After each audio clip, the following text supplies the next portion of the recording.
আসসালামু আলাইকুম প্রিয় দর্শক, অন্য মঞ্চের আলাপচারিতায় আপনাদের সকলকে আমন্ত্রণ জানাই। এই বক্তব্যের নাম দিয়েছি কর্নেল অলি, এক পরাজিত রাজাকারের প্রতিমূর্তি। একটা নিষ্ঠুর নাম এবং আমার খারাপ লাগছে, কারণ রাজনীতির মাঠে আসলে আমাদের লোকজনকে সঠিক চেহারায় চিহ্নিত করতে হয়। যখন আমরা তাদেরকে সঠিক চেহারায় চিহ্নিত করি, কখনো কখনো আমাদের এটা পছন্দ হয় না। যেমন কর্নেল অলি আজকে রাষ্ট্রপতি পদে নির্বাচন করে পরাজিত হয়েছে। ঠিক এই মুহূর্তে একজন পরাজিত লোককে এইভাবে তার শিরোনাম দেয়া, এটা আমার পছন্দ নয়, কিন্তু না দিয়েও আমি থাকতে পারলাম না। বাংলাদেশে আমরা যত ধরনের লোকজন দেখেছি, যাদের মধ্যে বেয়াদব হিসাবে সেরা একজন বেয়াদব ছিল কিন্তু এই কর্নেল অলি। কার সাথে সে বেয়াদবি করেছে? সে কিন্তু বেয়াদবি আমার আপনার সাথে করলে আমি কিন্তু তাকে বেয়াদব হিসাবে বলতাম না। সে বঙ্গবন্ধুর সাথে বেয়াদবি করেছে, বঙ্গবন্ধু মানে জাতির পিতার সাথে বেয়াদবি করেছে, সে বঙ্গবন্ধু কন্যা শেখ হাসিনার সাথে বেয়াদবি করেছে। বঙ্গবন্ধুর সাথে যেই বেয়াদবি করুক, তাকে আমরা কখনো বেয়াদবের নিচে কখনো আমরা নামিয়ে আনবো না। সেই কর্নেল অলি আজকে কিন্তু পরাজিত হলো। আর কর্নেল অলি দেখেন, এই লোকটা চরম অহংকারী একটা বেয়াদব, অথচ এই লোকটা হাবিলদারের উপরে উঠতে পারলো না। সে নাকি এক সময় আর্মির হাবিলদার ছিল এবং সেটাই তার তরক্কি। বাকি কিছু হয়েছে মুক্তিযুদ্ধে যোগ দেয়া, জিয়াউর রহমান সাহেবের সাথে থাকা, এইভাবে করে করে সে কর্নেল হয়েছে। আজ পর্যন্ত কর্নেল অলি মন্ত্রী হলো, এই হলো সেই হলো, বহু কিছু হয়েছে, রাজনৈতিক দল গঠন করেছে, কিন্তু আমার কখনোই কর্নেল অলিকে তার অন্তত মুখের ভাষায় একজন হাবিলদারের চেয়ে বড় কিছু কখনো মনে হয়নি। এত উদ্ধত্তপূর্ণ আচরণ করে লোকটা। একবার লন্ডনের একটা বাংলা টেলিভিশন চ্যানেলে ইন্টারভিউ দিচ্ছে, সেখানে যিনি ইন্টারভিউ করছেন উনি তাকে বারবার বলছিল কর্নেল অলি।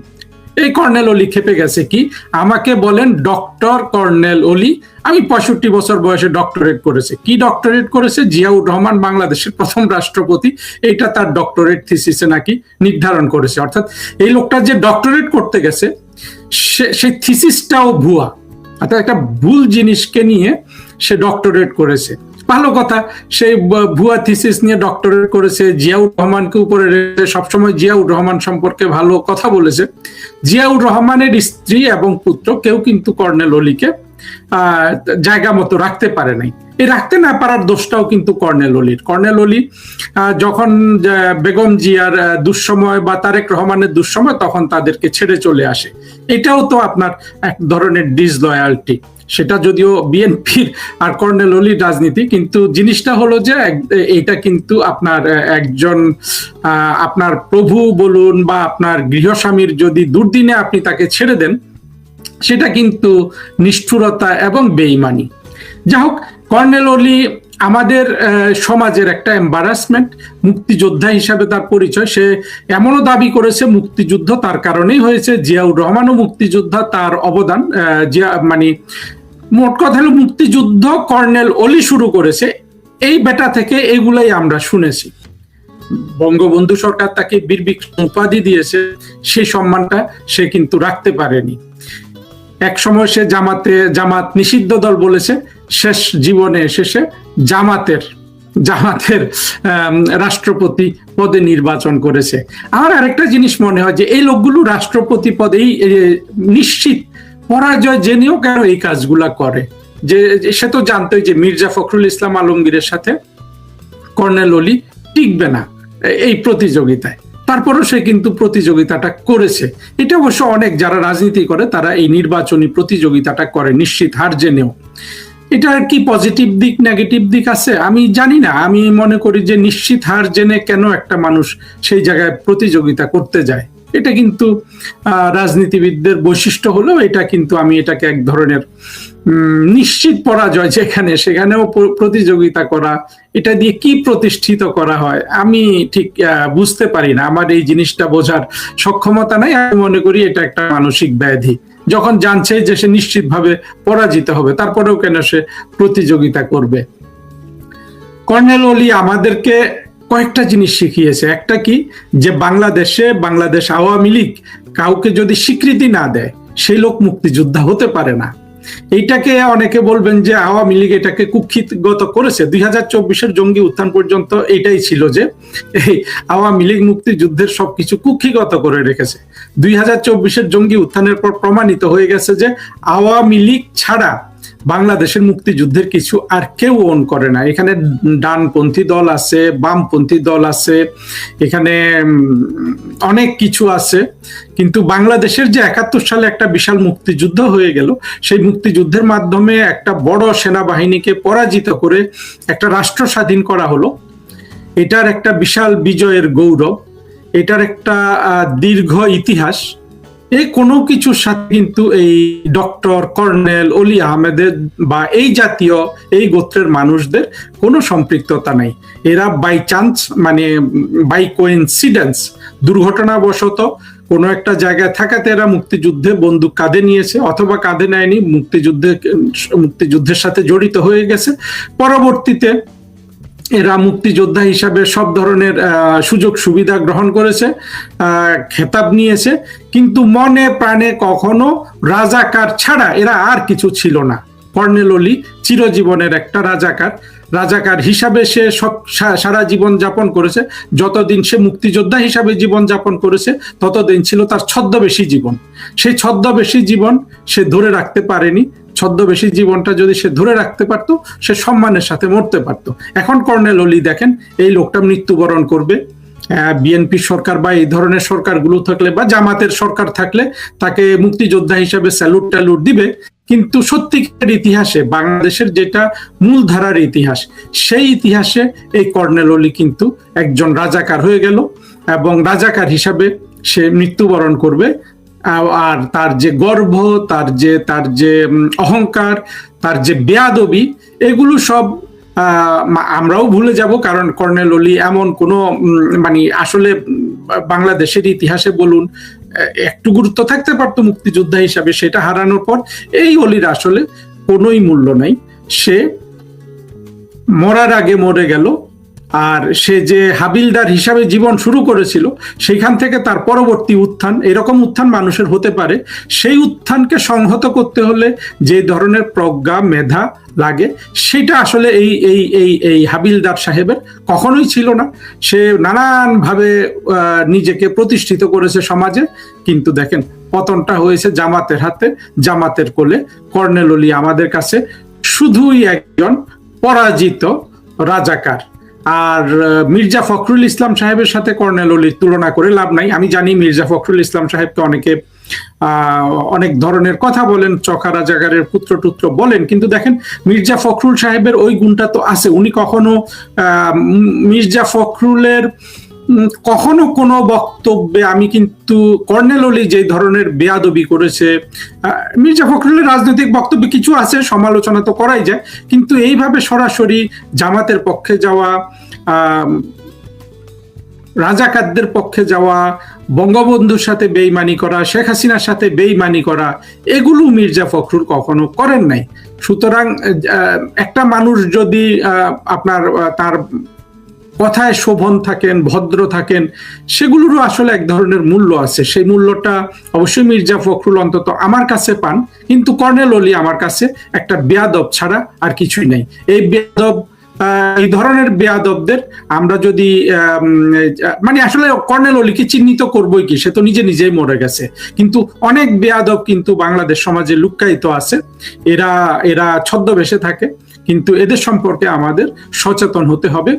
তো আমি মির্জা ফখরুল সাহেবকে অভিনন্দন জানাতে চাই, উনি রাষ্ট্রপতি নির্বাচিত হয়েছেন। যদিও মির্জা ফখরুল সাহেবকে এটা মনে রাখতে হবে যে তিনি 2024-এর জঙ্গি কোয়ালিশনের অভ্যন্তরীণ ক্ষমতার বন্টন হিসাবে যে নির্বাচন হয়েছে, যেখানে তারেক রহমান সাহেব প্রধানমন্ত্রী হয়েছেন, সেই নির্বাচনেরই তিনি একজন উত্তরাধিকার। ফলে ভবিষ্যতে মির্জা ফখরুল রাষ্ট্রপতি হিসাবে ইয়ের মতো সম্মানটা পাবেন না। আগের যে রাষ্ট্রপতিগুলো ছিল, অনেক রাষ্ট্রপতির মতো সম্মান তিনি পাবেন না। অর্থাৎ নির্বাচনটা তার অত্যন্ত ঠুনকো একটা বাংলাদেশ সমাজের 50% লোকের কিন্তু মির্জা ফখরুলের রাষ্ট্রপতি নির্বাচনের কোনো ভূমিকা নাই। তবে এইটা তিনি নিজ গুণে মির্জা ফখরুল কিছুটা রিকভার করতে পারেন। সেটা তিনি রাষ্ট্রপতি হিসাবে কতদিন থাকবেন, এই তারেক রহমানের সরকারই বা কত দিন থাকবে, আমার তো ধারণা এই সরকার 1.5-2 বছরের বেশি থাকবে না, কমও থাকতে পারে। তো এই সময়টা মির্জা ফখরুল ইসলাম আলমগীর রাষ্ট্রপতি থাকবেন, তারপরেও কিছুদিন থাকবেন, অথবা তিনি যদি সত্যিকারের ঠিক স্ট্রং চরিত্রের মানুষ হন, যেটা তিনি এই পর্যন্ত দেখিয়ে গেছেন, সেটা হলে তিনি হয়তো এই তারেক রহমানের সরকার পড়ে গেলেও মির্জা ফখরুল হয়তো রাষ্ট্রপতি হিসাবে কন্টিনিউ করতেও পারেন।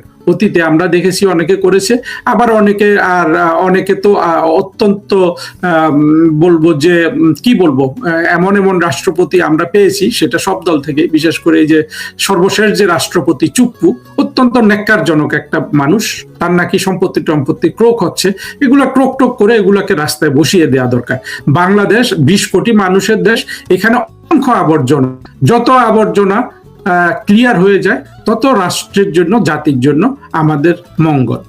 আগে আমাদের দেশে মাঝে মধ্যে কখনো কখনো অস্বাভাবিক আতঙ্কজনক কিছু ঘটলে বা সন্ত্রাসী কর্মকাণ্ড কিছু ঘটলে প্রসঙ্গক্রমে হিন্দি মুভির কথা নিয়ে আসতাম, যে হিন্দি মুভি স্টাইলে এই ঘটেছে সেই ঘটছে।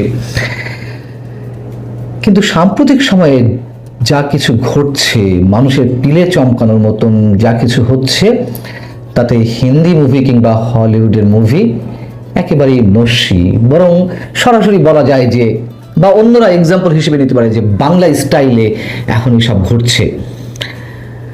মঙ্গলবার পাবনার ঈশ্বরদীর ঘটনাটি আপনারা সবাই জানেন। ঈশ্বরদীতে ছাত্র দলের এক সাবেক নেতা গায়ে কাফনের কাপড় জড়িয়ে, হাতে শটগান নিয়ে প্রকাশ্যে মহড়া দিলেন, শহরের চৌরাস্তার মোড়ে এসে দাঁড়ালেন, প্রতিপক্ষের উদ্দেশ্যে নিজের শক্তিমত্তার বহিঃপ্রকাশ ঘটালেন। এবং এ নিয়ে যখন সমালোচনা সবেমাত্র শুরু হয়েছে, গণমাধ্যমে রিপোর্টটি আসতে শুরু করেছে, আমরা সাথে সাথে জানতে পারলাম যে তাকে পুলিশ অ্যারেস্ট করেছে। অনেকেই স্বস্তির নিঃশ্বাস ফেললেন, ভাবলেন এই বুঝি বিএনপির অ্যাকশন সকল অস্বাভাবিক কিছুর বিরুদ্ধে। কিন্তু 24 ঘন্টা যেতে না যেতেই সেই ব্যক্তি ছাড়া পেয়ে গেলেন। এখন এগুলো খুবই স্বাভাবিক ঘটনা, এটি যে এমন নতুন কিছু তা নয়।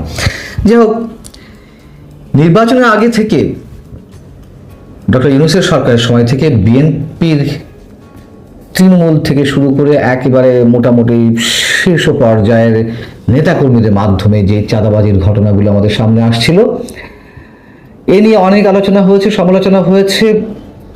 দলীয় হাইকমান্ড তারেক রহমান অনেককেই বহিষ্কার করেছিলেন, কিন্তু পরবর্তীতে আবার দলে নিয়ে নেওয়া হলো।